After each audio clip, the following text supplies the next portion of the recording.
요즘 정말 날이 갈수록 경제 상황이 점점 더 악화되고 있습니다. 경제 상황이 상당히 좋지 않습니다. 환율은 계속 오르고요. 주식과 부동산은 바닥이 어딘지 모르게 끝없이 하락하고 있습니다. 이런 와중에도 놀라운 거래들을 하는 분들이 계신데요. 저도 그 수치를 보고 깜짝 놀란 사실이 있습니다.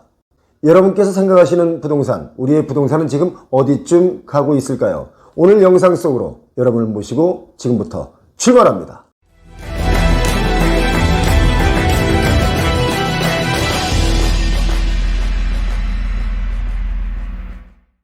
여러분 잘 아시다시피 한국은행에서 0.5% 빅스텝으로 금리를 또 올렸죠. 그러면서 가격을 더 낮춰도 매수는 역시 실종입니다. 매수를 하고 있지 않습니다. 역대급 거래 절벽으로 이어지고 있는데요. 2030의 영끌 매수가 몰렸던 노도강의 경우는요, 거의 비명소리가 날 정도입니다. 작년 아파트값 상승 1위에서 올해는 하락 1위로 돌아섰습니다. 그리고 전국적으로 청약단지의 71%가 미달입니다. 입주단지도 비상이 걸린 거죠. 지금 이렇게 우리의 부동산은 정상화로 가는 단계에 놓여져 있습니다. 외환위기 때보다 더합니다. 요즘 같은 거래 절벽은 전례를 찾기 어려울 정도예요. 한국은행이 이번에 금리를 또 올리면서 그나마 급금매를 놓고 가격 흥정을 하던 저가 매수 수요자분들마저 매수 의사를 완전히 철회했습니다. 당분간 거래는 쉽지 않아 보입니다 라고 하는 어느 부동산 중개업소의 사장님의 탄식 어린 말씀입니다. 거래가 완전히 실종되다 보니까 문 닫고 휴업 중인 곳이 동네마다 한두 군데가 아닙니다. 여러분 부동산 한번 쳐다보시기 바랍니다. 휴업한 곳이 많습니다. 청약시장도요, 미분양, 미입주 현상이 아주 뚜렷해지면서 한마디로 부동산 업계에서는 이런 공포감에 비상이 걸렸습니다. 그런데요, 진정한 부동산의 하락이라고 말하려면 이렇게 급금매로 거래되는 어쩌다 한두 건의 거래만 생겨서는 안 됩니다. 거래가 어느 정도 나와줘야 진짜 하락이라고 볼 수 있는데 지금 급금매도 역시 비싸기 때문이고 금리가 무서워서 달려들지 않습니다. 영원까지 끌어모았다고 하는 노도강, 노원구, 도봉구, 강북구 이 지역, 그리고 인도권, 평촌, 김포, 동탄 마찬가지입니다. 속절없이 떨어지는 집값에 고가로 집을 사신 매수자들이 지금 패닉 상태에 빠져가고 있다고 보시면 됩니다.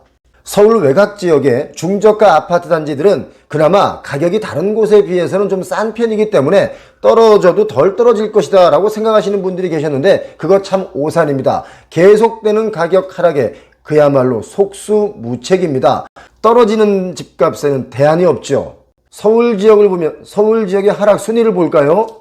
노원구가 1등이고요. 2등이 성북구, 도봉구, 은평구, 서대문구, 강북구 이런 식으로 하락의 폭을 키워가고 있습니다. 이른바 서울 강북 쪽은 하락폭이 더 커지고 있다라고 보시면 됩니다. 이 지역이 이렇게 하락폭이 큰 이유는 2년 전 2020년에 가장 많이 오른 순서이기도 합니다. 반대로 지금은 가장 많이 내리고 있는 순서가 돼버렸죠. 2020년, 2021년에요. 2030 세대들이 패닉바잉, 그러니까 공황적으로 구매를 한 겁니다. 어느 정도였는지 보여드릴까요? 노원구의 아파트 2030 세대 매입 비중을 보면요. 2019년도에 2030이 31.5%를 매수했습니다.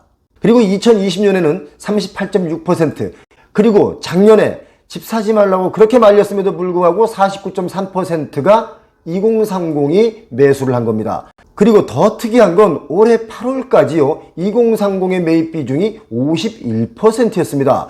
그렇게 집값이 하락한다고 매입하지 말라고 했음에도 불구하고 계속 오른다는 생각이 있었는지 이렇게 51%나 매수를 하게 된 겁니다.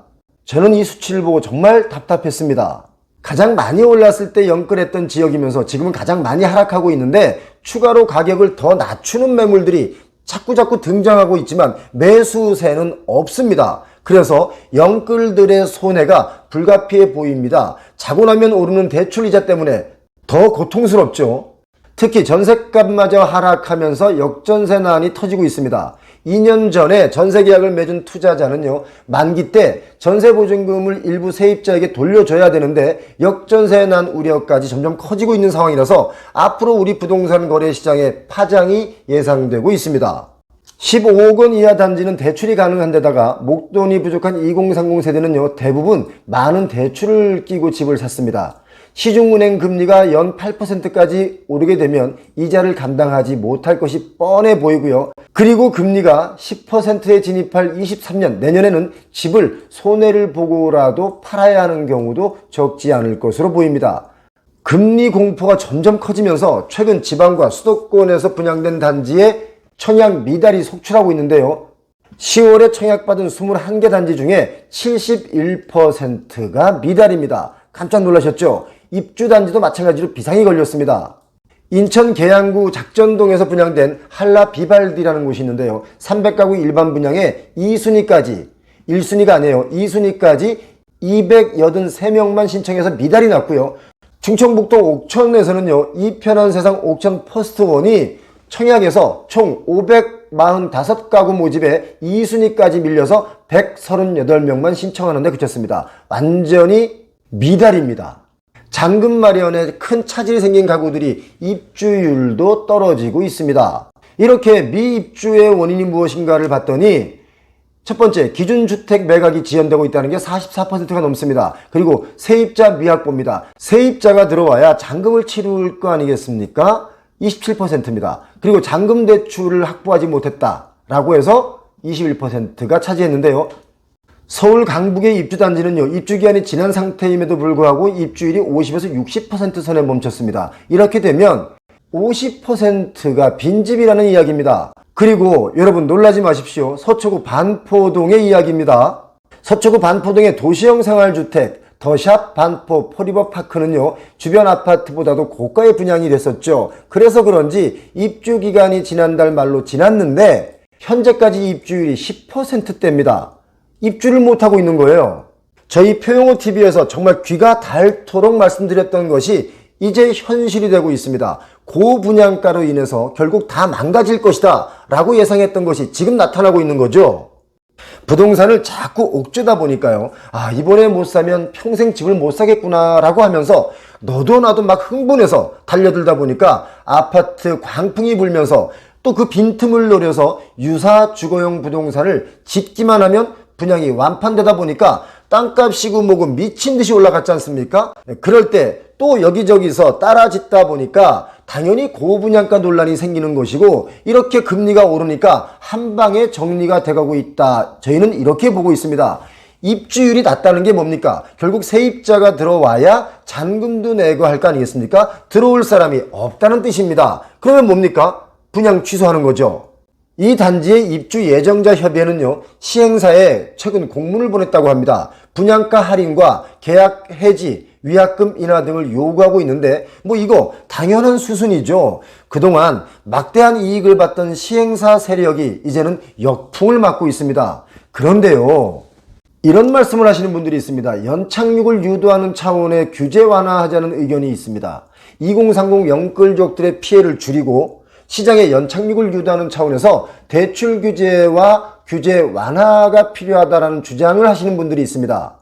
경기 침체, 금리 상승 등으로 인해서 거래 절벽, 청약시장 냉각기가 장기화될 수 있기 때문이다. 그리고 시장의 경착륙을 막기 위해서 주택거래 활성화, 무주택자 대출 지원 강화, 이런 조치가 필요하다는 주장이 언론을 통해서 나오고 있는데요. 이런 말씀 드리고 싶습니다. 지금 솔직히 얼마나 떨어지고 얼마나 거래가 됐다고 이러십니까? 이번 기회에 아프지만 부동산 정상화가 안 되면요, 앞으로 정말 더 힘들어집니다. 언제까지 우리 시민들의 꿈을 뺏어간 부동산 가격에 계속 놀아날 겁니까? 많이 하락된 가격으로 거래량까지 붙어줬을 때 그때가 진짜 하락이고 그것이 당분간 지속되어야 그나마 부동산 안정화가 온다. 저희는 이렇게 보고 있는데 벌써부터 지원책 이야기를 하면 거래도 얼마 되지도 않았습니다. 어쩌자는 건지 모르겠습니다. 답답합니다. 대다수의 의식 있는 부자분들, 그분들의 입장도요, 부동산 가격에 거품이 너무 많이 끼었다. 그래서 정상화가 이루어져야 한다. 이렇게 이야기를 하고 있는 판에 도대체 어떤 세력이 부동산 정상화의 길을 막는다는 것입니까? 여러분의 의견은 어떻습니까? 자, 표용호TV 오늘도 끝까지 시청해주신 여러분 꼭 부자 되실 거라고 믿습니다. 여러분 오늘도 행복한 하루 보내십시오. 감사합니다.